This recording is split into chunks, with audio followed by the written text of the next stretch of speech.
episode of Turn Left. I am your host, Indiana's own Dana Black, coming to you live. Yes, all the way live from Black Pearl Studios, where we talk about Indiana politics from the left side of things. Well, I don't know about y'all, but I just wanted my heart to hurt this week. And I have been watching the murder trial of that former police officer who killed one George Floyd. And I gotta tell you, it's been rather painful to watch. It has hurt my heart, and probably nothing hurt my heart more than to see one of our seniors, one of our mentors, one of our older gentlemen literally break down into tears, uncontrollable tears, at having to watch that video again. And the one takeaway so far from this entire trial has been the guilt that the survivors who were there watching are feeling. The amount of shame and guilt that they feel because they didn't do and couldn't do more to save George Floyd's life. Because it seemed like they were the only unpaid people. The paid professionals didn't really care. The ones who have been trained to de-escalate situations did not care. But the people on the street were doing everything they could, trying to reason with them, trying to talk to them, even humiliating them. Sometimes men are so small with their masculinity, if you call them out, they sometimes change what they're doing. But not these guys.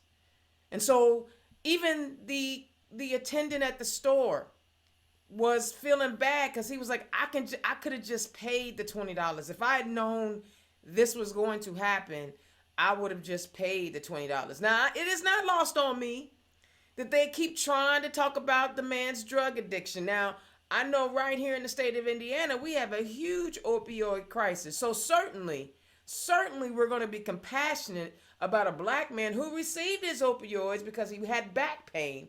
We're going to have the same compassion for him and his addiction, right, that we do for our people in Scott County and some of our other rural Indiana areas, right? Yes, because an addiction is a medical problem. So the fact that, but that's still not a reason for you to put your knee on that man's neck until he expired from this earth. So it has been hard to watch, but I want to watch this one. I was too young, dumb, and still chewing bubble gum when I was watching the OJ trial and Rodney King and some of that other stuff. But now my head is open. My mind is open to receive information, and I'm watching. I want to see. I want to see what the defense is trying to do. I want to see and understand it all. But it has been really, really hard watching people go through their trauma over and over again. So that former officer did not just take a life, he destroyed and wreaked havoc, I should say, because their lives are not destroyed, but wreaked havoc in a whole lot of lives. Which, brings me to what's happening in Indiana in the State House, because that's what I'm always going to talk about. The Indiana Black Legislative Caucus priority law enforcement reform legislation is to be signed into law. The bipartisan legislation reforming Indiana's law enforcement by requiring de-escalation training and other provisions for officers' conduct is expected to be signed into law by the governor.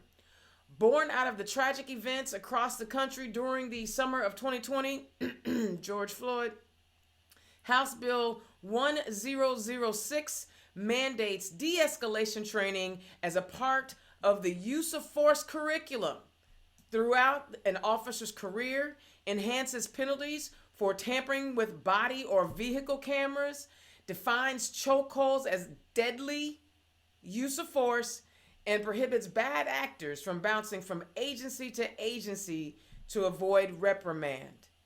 And this could not come at a greater time. I applaud Representative Shackelford and the entire Indiana Black Legislative Caucus for having the fortitude to push this in a super minority.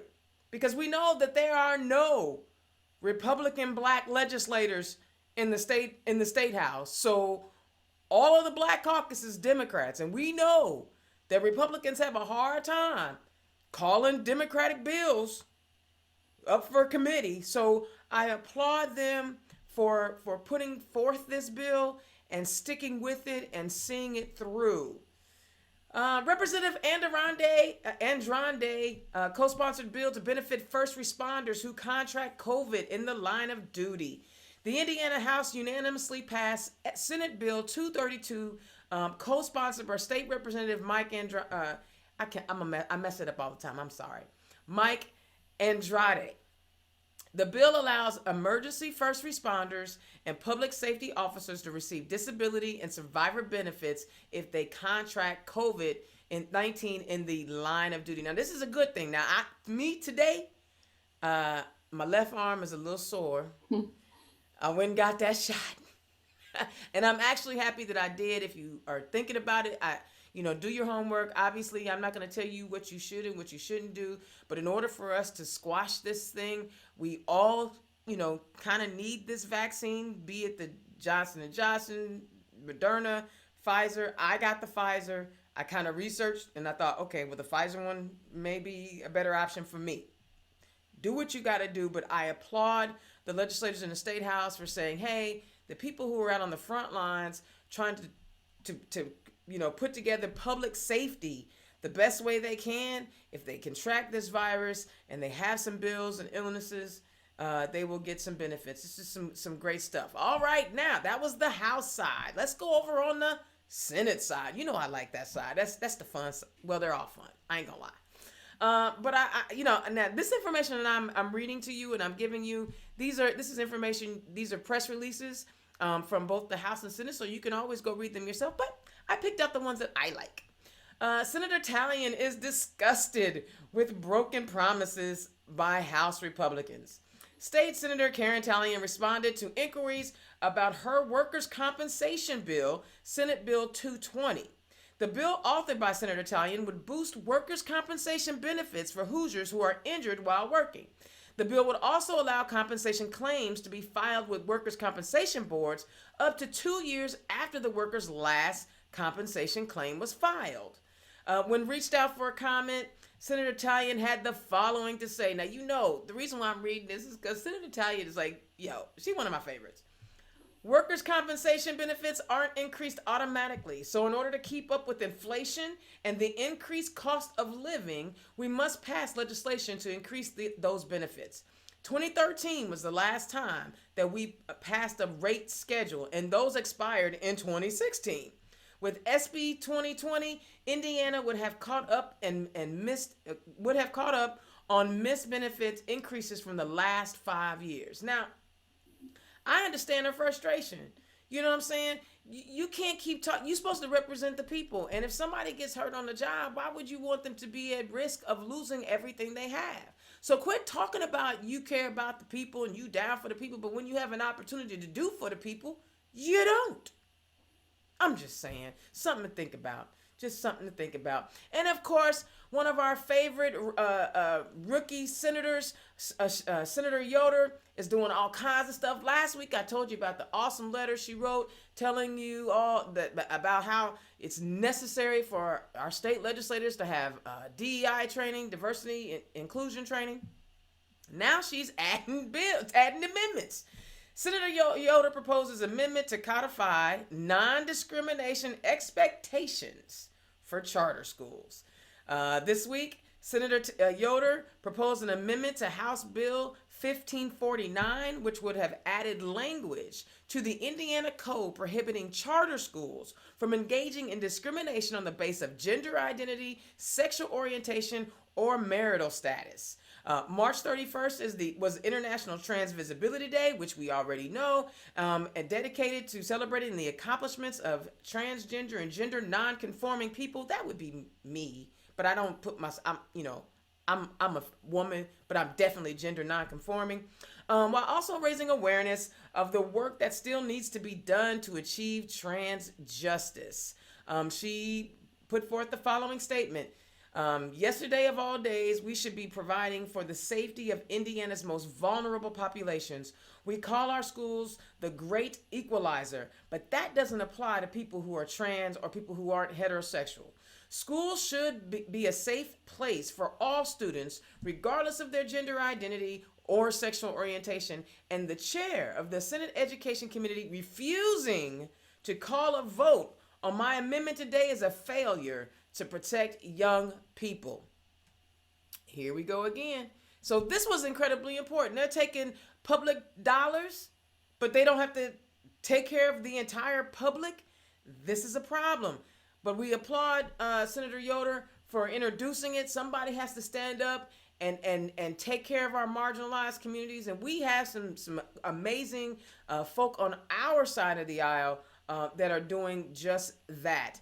Okay, real quick, I want to run down some election bills that we ought to pay attention to, because we see what's happening in Georgia and Texas and all these people not wanting folks to have water when they stand in 11-hour lines because they care about people, right? Not.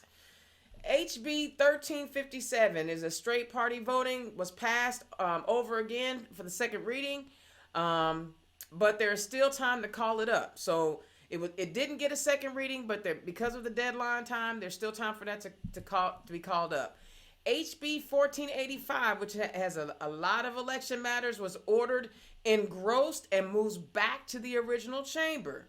HB 1485 expands the photo ID law to include tribal IDs, among other things. And then finally, HB 1365 was on the calendar for a third reading, but was passed over last week. So we still have to keep our eye on these things. Listen, they are trying to do whatever they can to keep people from turning out because, record turnout in voting, Republicans don't want that. Why would they do that? Because then they would actually have to offer up policies that help people. They don't want to do that. You can see that. They're not interested in helping people. I just read you a whole host of situations. So that's what's happening in the State House. Always remember, if you want to follow a bill, go to iga.in.gov. You can type in any of those bill numbers and do a search and read. If there's too many bills for you to look up, get a friend. Bring a friend with you. And you guys go through the bills, you divide them up. You can also do research based on the subject matter of the bill. But you know what? Stay informed. Understand what is going on in that State House. This is a longer session, but it ain't going to last forever. And some of the bills that are coming out are scary, and they have negative impacts on Hoosiers. So y'all need to take care of that. All right. Now, we're done with legislation. Now we're going to go to the nonprofit section of the show. So I had to make sure I got that out of the way. There's a statistic I want you all to understand. In Indiana, 5,258 people are unhoused on a given night. And when you break that down, that's 8 unhoused people per 10,000 in the general population. Now, some people, for some reason, they becoming annoyed when they see people out here working their tails off every day trying to survive when they're unhoused.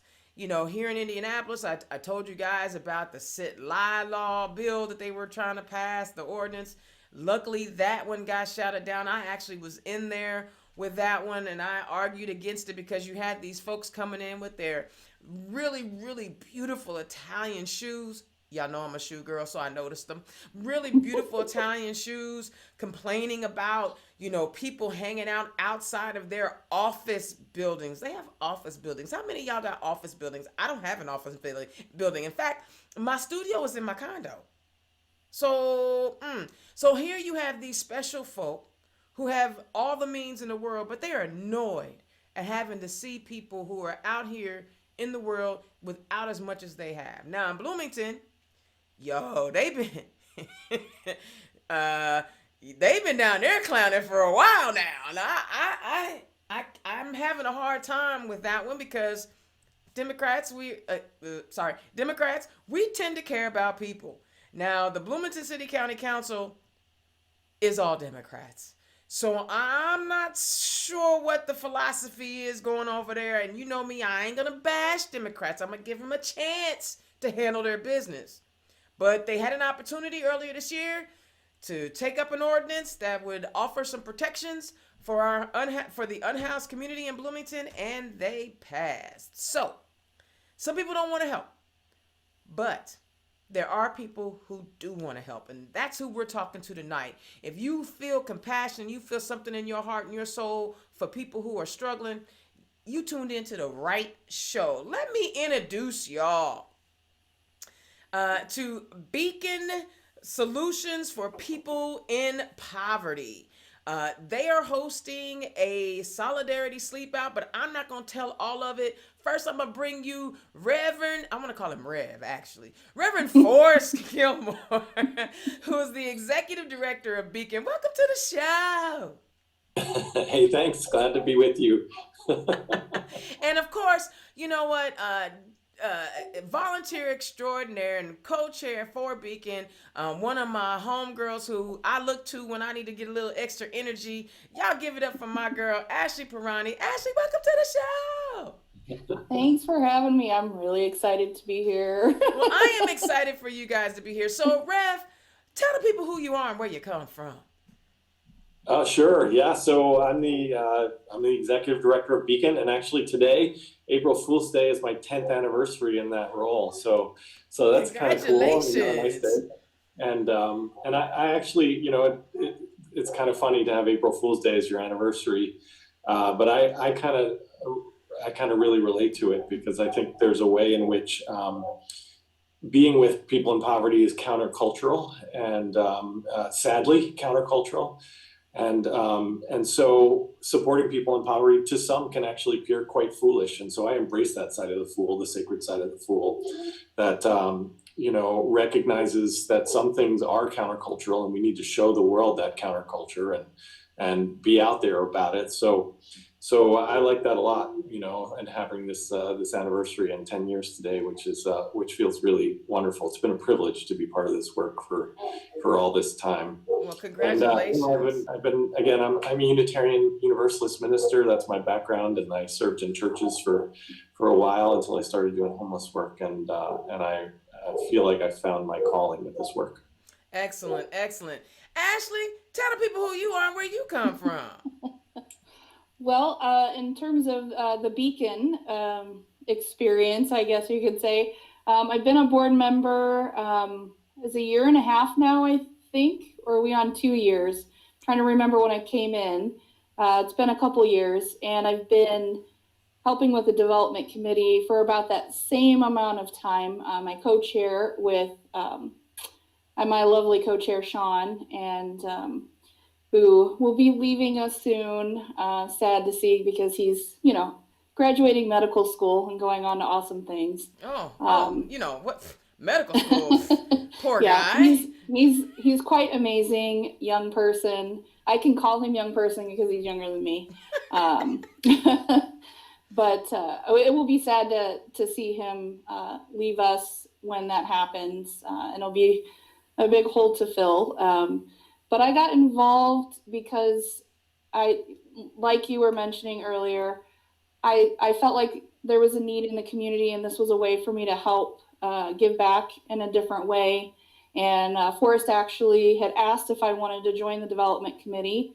So that was my first kind of step in, kind of went from there, and here I am. I love it. It takes a servant's heart to want to take care of people who are way less fortunate. And give us some history on Beacon Solutions for People in Poverty. Sure, we're 21 years old, and they can start drinking now. I mean, not. Yeah, we've made it to adulthood. Here we are. But we started as just a small little room in a church, First United Methodist Church here in town.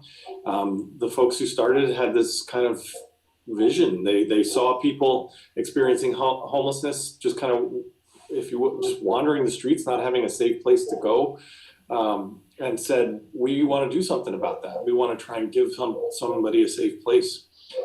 And again, 21 years ago, that little dream became a reality, and it's just grown to a really significant organization that provides shelter and food 7 days a week. Provides a lot of housing. Right now we have a number of housing programs, and especially for people with disabilities who've been homeless for a long time. We have over 120 or so, almost 130 people, all with disabilities who had been experiencing long-term homelessness that are in our housing programs right now, which I'm particularly proud of. And just, doing great work right now. We have, just so many different programs, been a real big response to COVID and trying to keep people safe from COVID.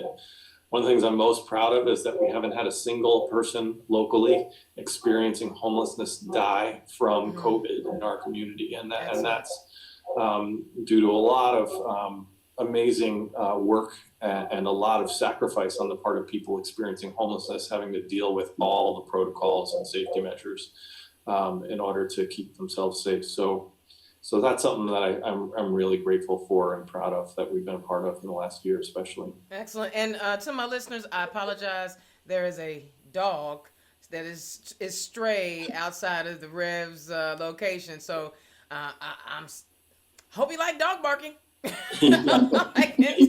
Every once in a while, and then it pops back up. Right, that's all I can tell you. So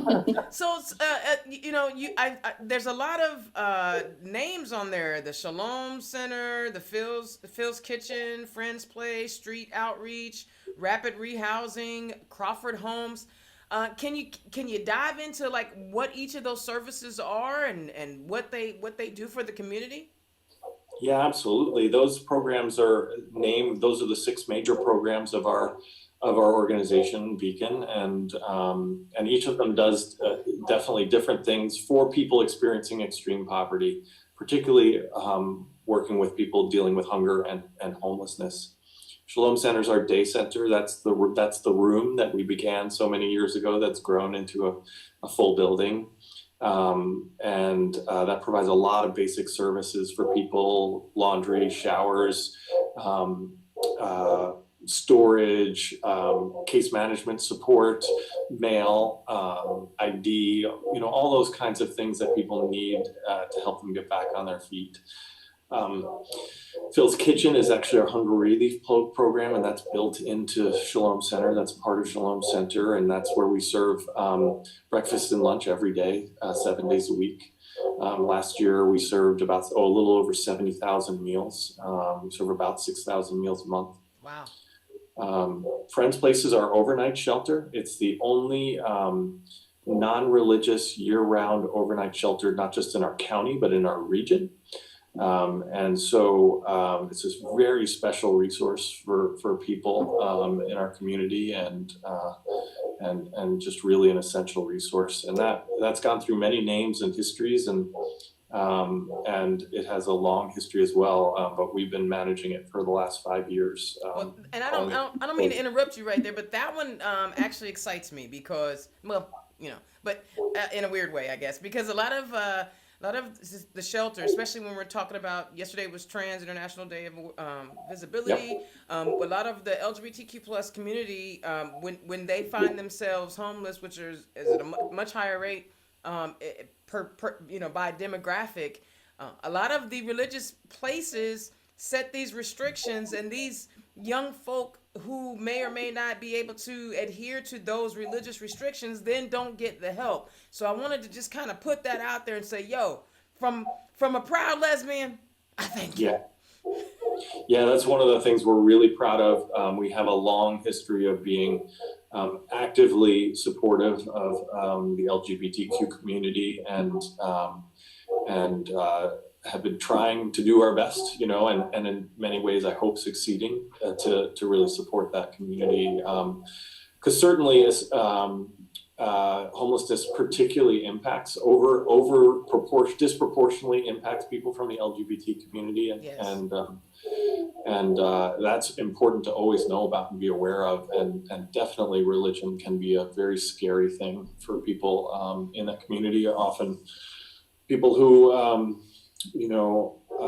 in that community have experienced just a lot of religious-based discrimination. Absolutely. And so we try to be something counter to that. I love it. All right, the street outreach. I cut you off. I'm sorry. That had me. Not at all. I'm glad you brought it up. It's really, really wonderful that you brought that up. So street outreach is just what it sounds like, people going out on the streets to reach people who may not come into, our ordinary services. They may be sleeping in the woods or sleeping in the parks. Maybe we'll get into that a little bit later, or sleeping, in their cars or abandoned buildings. But they're people that need extra support and they're not in the shelter system. They're often experiencing lots of challenges. Severe mental illness is very common and very acute. Severe substance use disorder is often very common and very acute in street homeless people, people who are street homeless. And so that's a really important thing, to not just encourage people to come to our doors, but to go out to them. Well, okay, I'm gonna have to stop. Do it. we got two more, and luckily I got the list in front of me, so I won't forget where I am. So you guys have been struggling down there. Bloomington is my second city in the state of Indiana, and if I say anything different than that, the people in Bloomington gonna be mad. Now I know my people in New Albany are like, wait a minute, or in Jeffersonville are like, wait a minute. But I spend quite a bit of time down there, and it is a very liberal place. I mean, like I said, all the council members, in fact, pretty much everybody that's elected. Are there any? I don't think there are any. There's one Republican of all the Bloomington elected officials. Okay, these ordinances that were introduced, Ashley, can you kind of highlight a little bit about what the ordinance was, and then let's talk about why it didn't get through, because we're talking about street outreach now. So go. Forrest, do you want to take that since it's more of an overreaching thing, or? Sure, happy to. I don't want to speak on behalf of Beacon. Gotcha. in an inappropriate way. That's why I gotcha. You know what? That's why I like you. Yeah, Ashley's the best. She's the mom. There were basically some. So back in December, there were some people who started. I mean, we're in a pandemic, right? Everybody knows we're in this global pandemic, and one of the great challenges of the pandemic has been an increase in our community in homelessness, and in particular in street homelessness. We're seeing a lot more people who are street homeless this year. And back in December, the city proposed a daytime banning of tents. Currently in our park system, people are not allowed to stay overnight, but they are allowed to put up tents during the day. And so the city wanted to try and ban that because some tents were starting to get propped up during the day in our local parks. And so a lot of people came out to the Parks Board Committee and said, hey, we don't like this. This is not a good idea. We don't want you to ban tents. And we also think you should let people stay at night too. that this is, breaking up of camps is not a good thing. The CDC says don't break up camps. Gratefully, the Parks Board said no to that, and said that they won't ban tents during the day, although they continue to create the no access at night there. And so the very next night, the city came in and removed a number of people that were camping in the parks. This was in early December, despite CDC guidelines telling communities, advising communities not to break out encampments during the pandemic. The city decided to do that anyway. There was a big uproar. The very next night, there was so much uproar that people actually came back and started camping there again the next night. And that lasted for quite a while. The city then gave a 3-week warning saying they were going to do it again. There was lots of attempts and efforts to try and to prevent that. But eventually the city did remove those tents and those campsites again. And it's interesting, during that time, we actually did a count of how many people are sleeping outside, and we were thinking, maybe it's 15 or 20, and which is a significant number of people sleeping outside in the winter. But we actually then did a count, and we found that there were at least 44 people just in that park who were sleeping there, maybe not every night, but sleeping there. And we know that there was at least another 20 or so camping in other parks and other parts of the city as well, outside in December, in January. And so this was a lot of people that were sleeping outside. It wasn't just a few people who were out. This was a lot of people. We've never had this kind of sizable street homeless population, and it's definitely pandemic related. So that second removal happened. Shortly after that, we opened a winter shelter, an emergency winter shelter, and within a few days we had 50, 60, sometimes 70 people actually sleeping in the shelter at night. So it was very clear that there was an incredible need for support. And even after that, there were still people sleeping outside. But the city then, the city council then tried to put forth an ordinance to support the constitutionally protected rights of sleeping and of basic life functions for people who are experiencing homelessness without alternative accommodations. That, the courts have ruled, the Ninth District Court has ruled that people who, that you can't punish people. You can't criminalize people's existence. You can't criminalize them for sleeping. You can't criminalize them for sitting or lying, which you talked about earlier. You can't criticize them for existing, from just being in a place. That public space is public space. And if people don't have alternative accommodations, you can't punish them for having to exist somewhere. Unfortunately, narrowing this down really quickly, is that was voted down 4-4. And in our county, a tie goes to means something doesn't move forward. We had a one marathon. We had 2 meetings about the ordinance itself. There was one marathon meeting that went from, I think, 6:30 to 3:30 in the morning. Yeah, I heard about that. It was horrific, and there were an amazing number of people who actually stayed up through the whole thing. The council had numerous opportunities to postpone the discussion. One Black member of our city council was not able to be there due to a family emergency, and that didn't sway the conversation to delay the vote. I'll be honest, I was really disappointed in the opposition that night, kind of pushing that off and delaying it, and just trying to get rid of protecting basic human rights, which is the right to exist, the right to sleep, the right to live and breathe, and be somewhere if you don't have another place to go. Indiana's own Dana Black Turlove. We are talking to Beacon Solutions for People in Poverty. I just have one thing to say about that. Democrats do better. So I heard about the marathon, and because I got a buddy, she the clerk, and she wasn't happy for like the next 7 days trying to recover. So what has me distraught, Ashley? What has me distraught about this is that like the Rev said, we can't criminalize people's existence.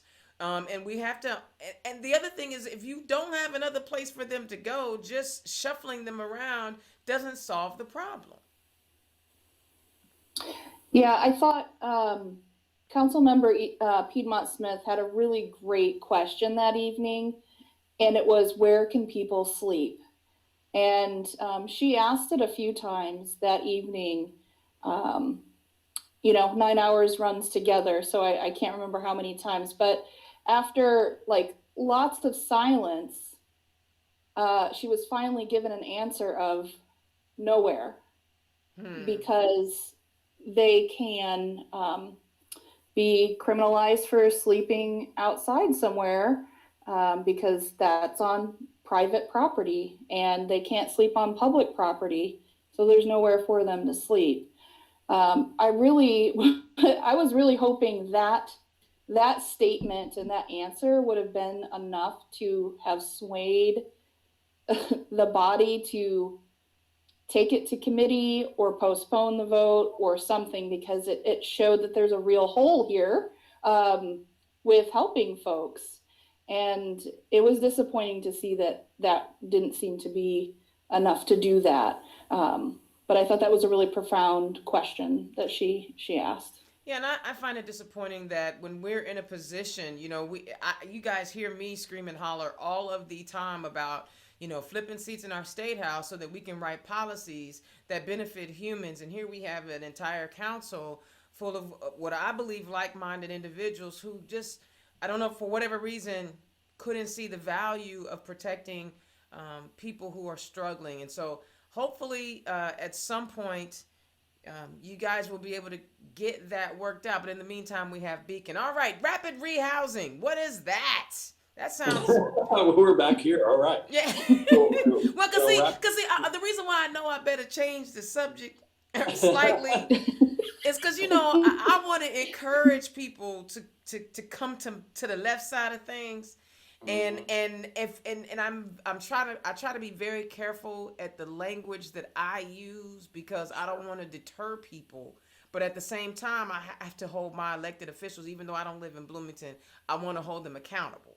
So there's a fine line with Dana Black when it comes to holding accountable and just going all in. So it's that was a moment of let me change this up a little bit. All right, rapid rehousing.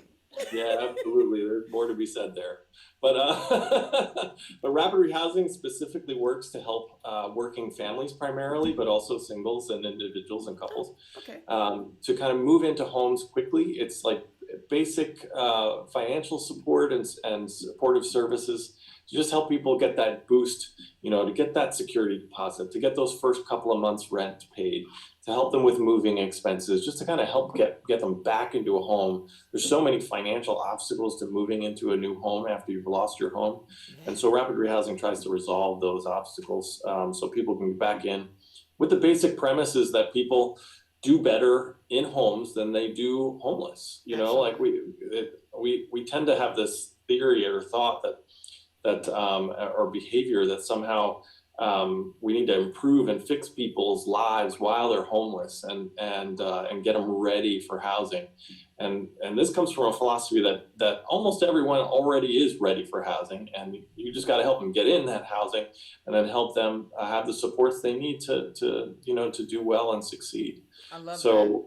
So that's the core of that, and that's sometimes called housing first. That philosophy. Have you seen an uptick during the COVID crisis of clients in this instance? Yeah, we absolutely have seen an enormous amount of people. I mean, again, we talked about the real uptick in street homeless population.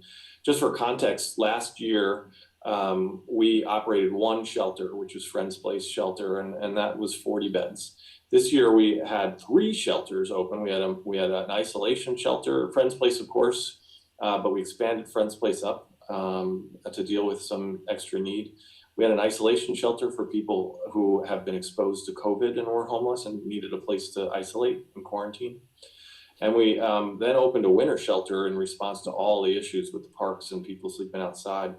And we had as many as 150 people sleeping with us a night this year, as compared to about 40 people sleeping with us a night a year ago. So that's just tells you that's almost 4 times as many people who needed shelter a year ago. So dramatic increase and demand. And so absolutely, and it's pretty tough. And that's in the middle of a pandemic. So all that plus the extra homelessness, plus all the challenges, and recessions and crises like this, they always hit the most vulnerable more than anybody else. And so these are already people who have pretty significant mental health crises, who may have severe substance use issues, who may have chronic illness and chronic physical conditions, already have struggles and challenges that are pretty serious and severe. And so they're the ones who get hit first, and then lose their resources. But the rapid rehousing says, okay,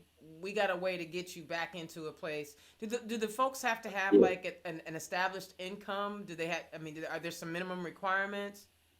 No, they don't, and that's again one of the core parts of the model. But we do kind of look at people's abilities and struggles and challenges, and try and give them the best housing resource for them, depending on what their situation is. So rapid housing is generally a good resource for people who are more likely to be able to get back to sustainability quickly. So why working families are one of the biggest recipients of that. But then that leads right into Crawford Home. Yes. And there we go, right? And then which is permanent supportive housing, and that's specifically for people who have greater challenges, greater issues, who need more long-term support, and usually have significant difficulties. And the average age of death, this is for chronically homeless, what we call chronically homeless people. The average age of death of a chronically homeless person is 47 years old. And so that's the United States of America. And so, so the folks that get served by programs like Crawford Homes generally die on the streets without that kind of resource to support them to get back into a home and do better. Absolutely. And we know that a program like that does some amazing things, not just for the people who move in, but also for the community. It reduces dramatically the number of arrests in our first year of our first program. The number of arrests in that year went down 90% in 1 year. We saw the emergency room use drop 65% in 1 year. So dramatic improvements for people's lives as they, just with that kind of basic help and support. I love it. So all together, all of those plus more, that's Beacon. So now, all of the listeners, if you have been touched in your heart, and you think, man, they're doing amazing work, and they're doing, the work that needs to be done in our communities to make sure that lives are improved. And you're asking yourself, well, how can I help? Because that's exactly what you should be doing. You should be asking yourself, how can I help? Well, first of all, if you're watching the Facebook Live feed, there's a link for you to click on to donate to Beacon Solutions for People in Poverty. But say you're more adventurous. I am not. I am not so adventurous, but say you are more adventurous. Tell us about the 3rd annual Solidarity Sleep Out. See, now this is something I can talk about. Well, we weren't trying to, I was trying to make sure I kept you involved, but go for it. Go for it. Well, this, like you said, this is our 3rd annual Sleep Out. This will be our 2nd done virtually because of COVID, which makes it really accessible for even those non-adventurous people, because you can camp out on your living room floor. You don't have to be outside. This is a fundraiser to show solidarity and raise funds for A Friend's Place, which we talked about earlier. Last year we raised just over $50,000. The first year we raised around 25. So this year we're looking to double that again and raise $100,000. I need that support network from all these folks. I think it's a great thing because all family members can participate. We have, young kids all the way up to grandparents who participate in the Sleep Out. Some create their own teams. We have all sorts of folks that are creating teams. We have some church youth groups that are doing teams. The Monroe County Commissioners are creating their own team. So yeah, it's a really diverse. Oh, and I think we heard we've got some more teams coming in the chute of new folks that have never done the Sleep Out before. So we're getting a lot of new people involved as well. And you can have a lot of fun with it. Like my kids and myself, we did a challenge last year. If we raised a certain amount, they got to pie me on Facebook Live, which we'll do again because they thought that was a lot of fun. I'm sorry. Okay, whoa. Time out. Hold the phone. Pie you? We're not talking about 3.14, are we? No, we're talking about pie. I learned a little. We'll do better pies this year because we used actual pies and they didn't smash quite as Ah, well. So we'll do better this year. And last year we started story time with Trent Deckard, and that was really popular. And I think Trent is on board to do that with us again this year. If not, he's on notice now. well, who doesn't want to hear Trent Deckard have story time? He's one of I my got favorites. confirmation from him, but he started doing his comic book reads during the pandemic last year, and so we asked him to do this, and folks just loved it. So we thought we'd incorporate it again as something different to show, It's the dimples. have some fun things. Yeah. It's the And dimples. then we also do is it about 8 or 9 p.m. at night for us that we usually have some sleepers come on for a Facebook Live and talk about some things, and because we're still fundraising until the next day, and then when we all wake up in the morning, we'll have a check-in on Facebook Live again to talk about experiences and what we thought about. Yeah, did I forget anything? So when is the Solidarity Sleep Out? Oh yeah, I forgot about that. A very important thing. It's April 30th to May 1st. Okay, and if Yeah, you I did forget. yes, and they have an event page up. You can just if you type in your Facebook search, third annual Solidarity Sleep Out, you can register. But if you are watching Turn Left, as you should be, there is a link. Yes, there is. There is a link for you to click on right now. Click on it right now and register for the Solidarity Sleep Out, because this is obviously an important work that they are doing, because you already heard the story that the city council didn't do it, so you got to have the community step up. So this is where you can help. Ashley, you said you got some goals. Talk about more of the goals that you have and what happens with the funding. And you said the funding goes to Friends Place?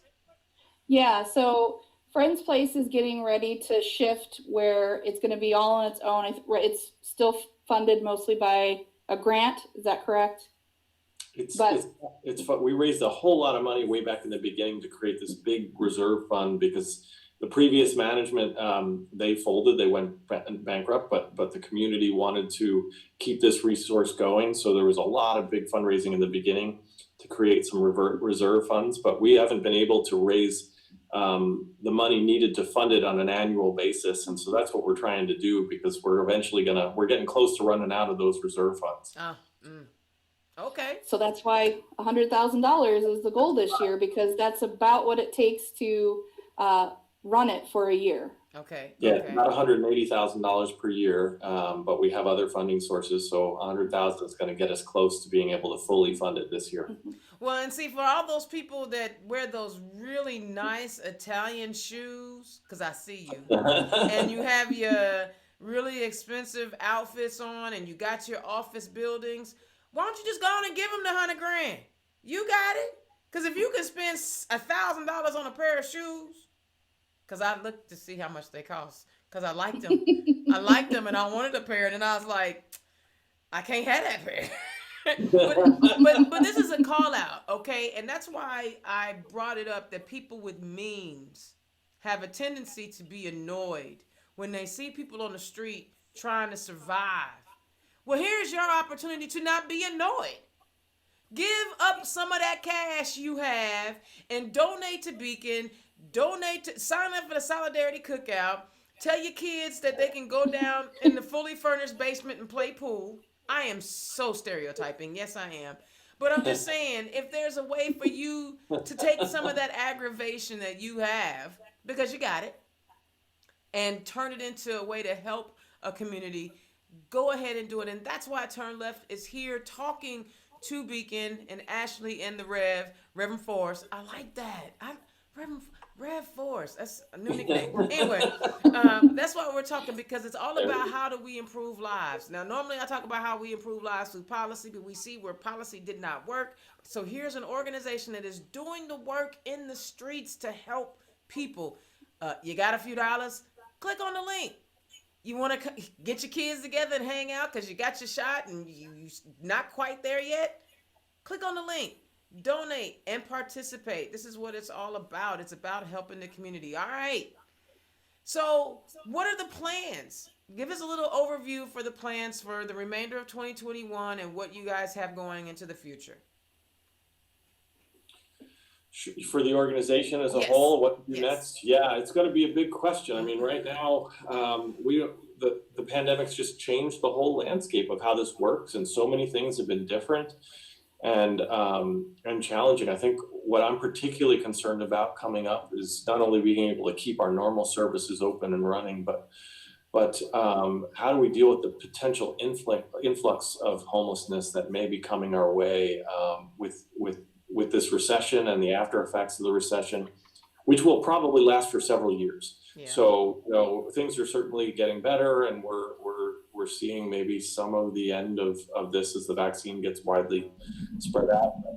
But the economic impacts will be there for quite some time, and we can't forget that even if we start, you know, the mask mandates going away statewide soon, even though that's happening, it doesn't mean that the pandemic isn't still having an effect on people's lives and will. Absolutely. So I'm really worried about what's going to happen with the street homeless population. Will we have this issue again next year with a lot of people sleeping outside in the middle of the winter and that threat?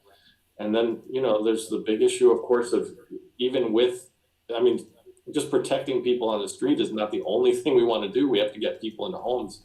And you got to get them fed. Affordable housing is a massive issue. Affordable housing is a big issue, and I think we need to remember that the way we do things now is what has gotten us into this situation, and we can't keep doing the same thing over and over again and expect to suddenly get better. Affordable housing is getting worse in our community, not better. We've been talking about it for at least a decade.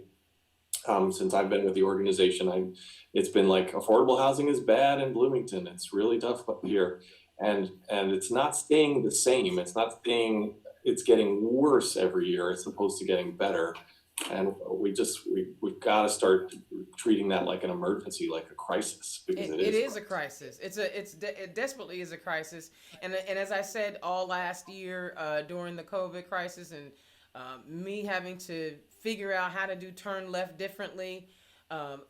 This COVID thing has pulled the rug up, and we can see all the cracks in the foundation.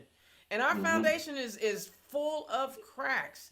And if we don't, you know, as humans, and that's the part that's killing me right now. It's like, how do you not see another human have an issue and not try to bring whatever it is that you have, whatever skill set you have, to try to improve lives? I just don't understand how people can turn their backs on that. And I applaud you guys and what you're doing. And I thank you for doing the work for a community, especially in Bloomington. It's a college town. There's supposed to be a bunch of smart people there.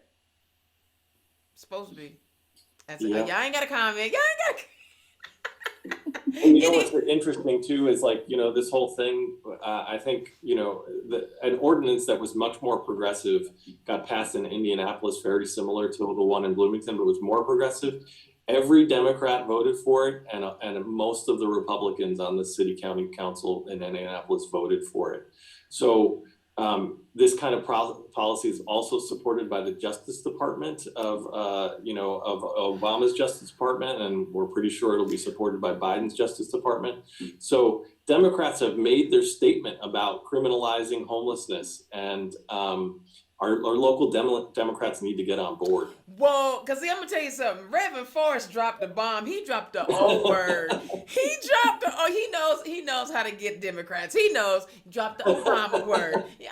See, and that's a good thing that you pointed that out, because bottom line is we got to do better. And if we're in a position where we can create policies that improve lives as Democrats, we need to be doing that. So I applaud you guys so much for the work that you're putting in. Thank you so much for joining me on Turn Left this week. Gosh, y'all sign up for Solidarity, sleep out, donate to Beacon, give of your heart, give of your money, give of a lot of your money. Listen, there are no elections this year in the state of Indiana. The money that you would have been given to candidates, here's a great organization that you could give some money to. So I thank you, Reverend Forrest, and I thank you, Ashley, for coming on to Turn Left and sharing your vision. All right, next week. So, everybody keep talking about, I got to turn that down a little bit. Everybody keeps talking about They want to Stacey Abrams up Indiana.